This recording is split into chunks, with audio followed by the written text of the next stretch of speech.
Hello, this is the May 2013 paper, question 1.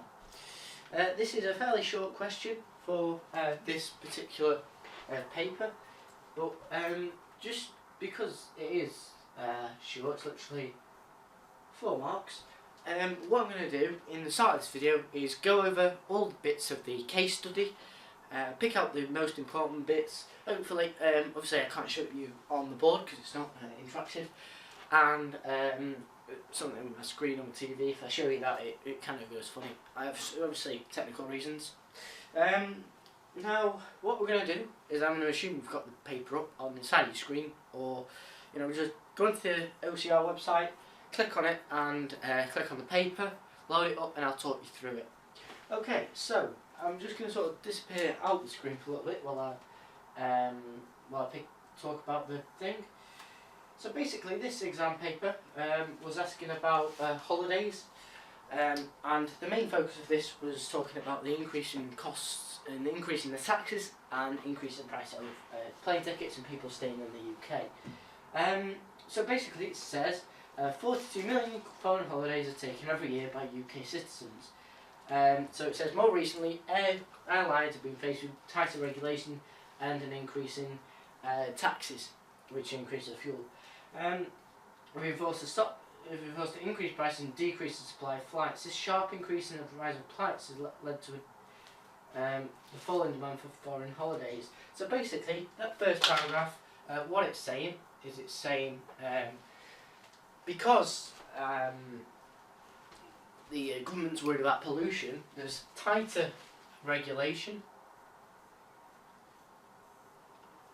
and uses a question on that at the end. So tighter regulation in terms of sort of what they're allowed to do, how many flights are allowed to produce, how many people are allowed to take on board, increase in taxes, and both of these have led to the increase in costs. I went the wrong way up. Increase in costs for the companies. Can't draw it right. Okay, basically both of them lead to. I tried to link them together, but it hasn't quite worked. So basically, tighter regulation, taxes have led to the increase in price of these. Increase in price, and obviously with the regulation, fall in demand. So obviously if it's an increase in price, there's a fall in demand, because we know of the law of demand states if the price goes up, demand will fall, and vice versa. It says the increase in the price of holidays as falling disposable income and the promise of a hot summer in the UK has led to many people having a staycation, because people can't afford to go away and it's fairly nice in the UK. So obviously that's demand for foreign holidays, and now people have got to substitute that with staycation, so increase demand for UK holidays. Now I'll leave this on board for each question for UK holidays, so don't worry about copying this down necessarily, just these are the key facts to remember. There is a table on there. I'm not going to copy that down, I'm just going to write notes on that. So it says traditional holidays areas such as Cornwall and Devon, major cities in the UK such as London. So basically all the UK holidays are gaining revenue. So obviously the increased demand for holidays, UK holidays, UK businesses, revenue has, sales have increased. So that's what that means.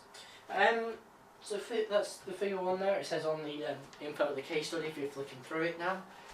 So basically what that says, if you haven't been bothered looking it up, I just write some notes. Holiday,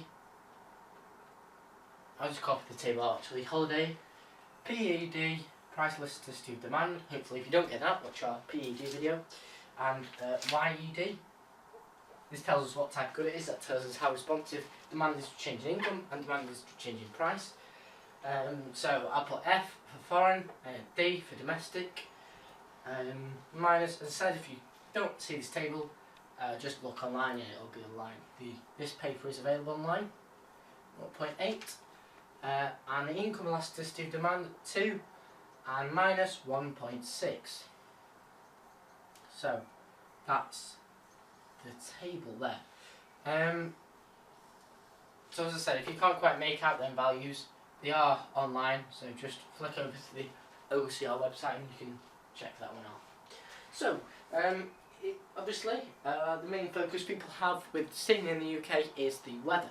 So it says in the case study there, it talks about, obviously with the unpredictable weather, holidaymakers may not return from their staycation with a golden tan. And obviously this leads to what the next part of it's saying. So if people go on holiday in the UK and it's really nice, you know, they go to Cornwall but it's raining, they're not going to get the tan, that's why they go on holiday to foreign destinations. Obviously the price of this means you can't do that anymore, either because of price or they just don't want to because they can't afford to, or the price has put them off going away. They can afford to, but it's just not desirable with the price. So it says, so people and the increase in UK holidays means people are demanding more of tanning salons.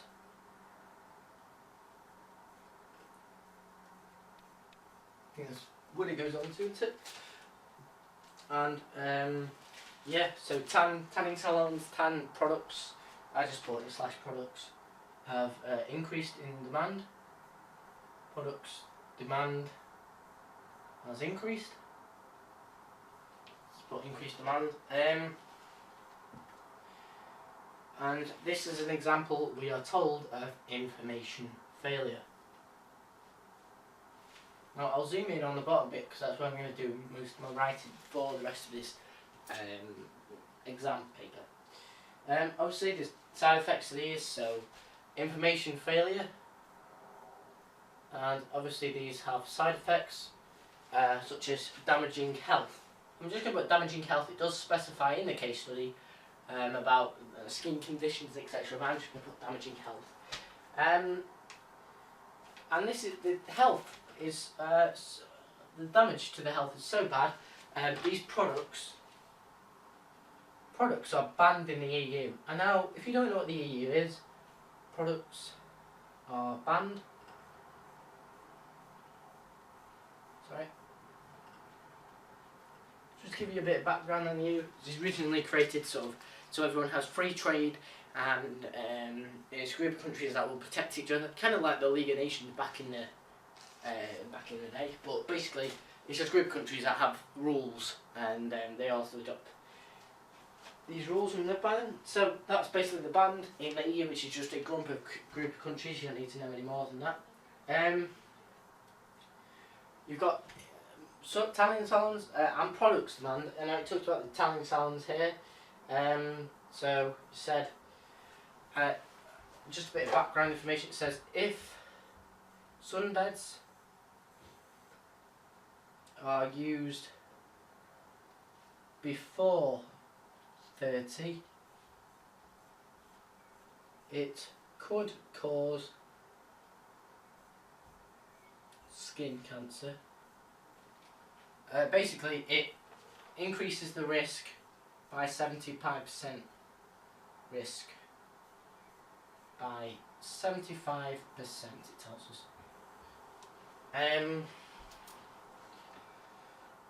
It says with a notable rise in the number of people requiring treatment, basically if people get cancer, the government has to treat them, so that's a payment for the government, so these have to be treated.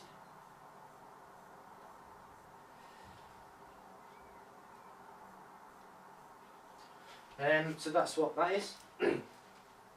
And sunbeds, so there's a Regulation Act in 2010, so government implements regulation, government implements regulation.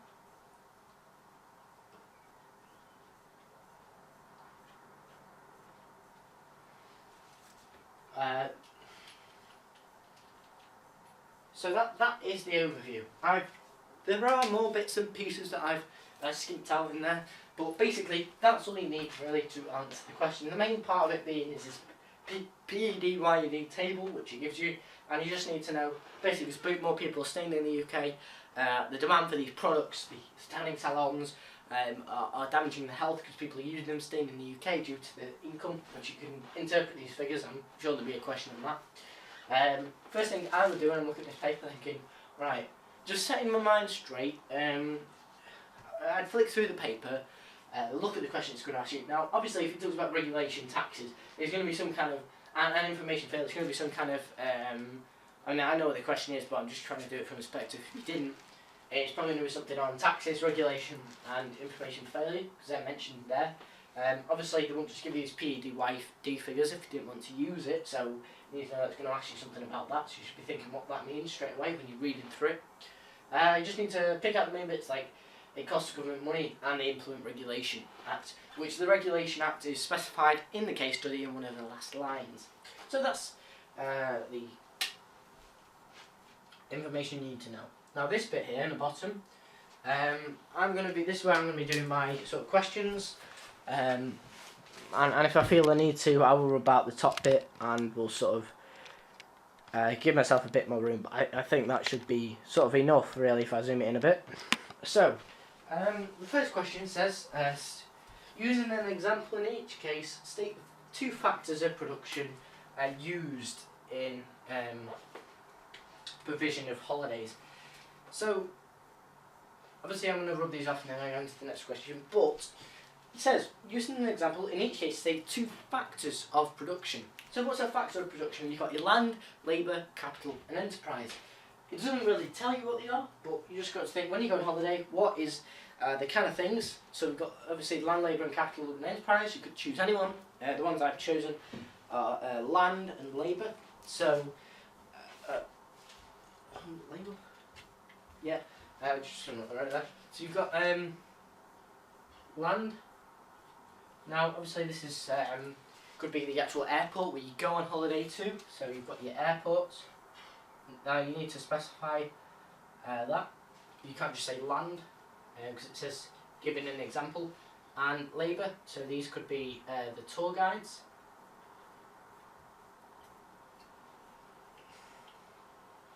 Obviously, you could have enterprise. So these are the people who set up the holidays and start the businesses. So holiday firms, so like sort of Key Camp or Eurocamp if you're going in France, or just to give you an example, or what's the other one called in the UK? Haven, that's a big one in the UK, so that's the enterprise supposed to set out. And labour, capital and enterprise. So capital could be the actual aeroplane,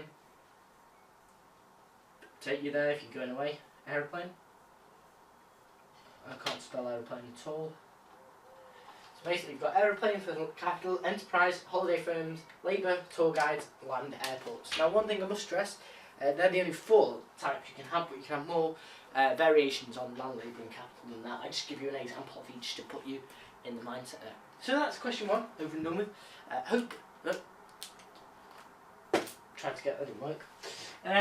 So basically, hopefully that's sort of given you an idea of what we've done there. Thought I'd go over the case study first in the first question, rather than wait till the second question to do it. So yeah, hopefully that's been sort of intuitive there and you've got something from that. We'll see now.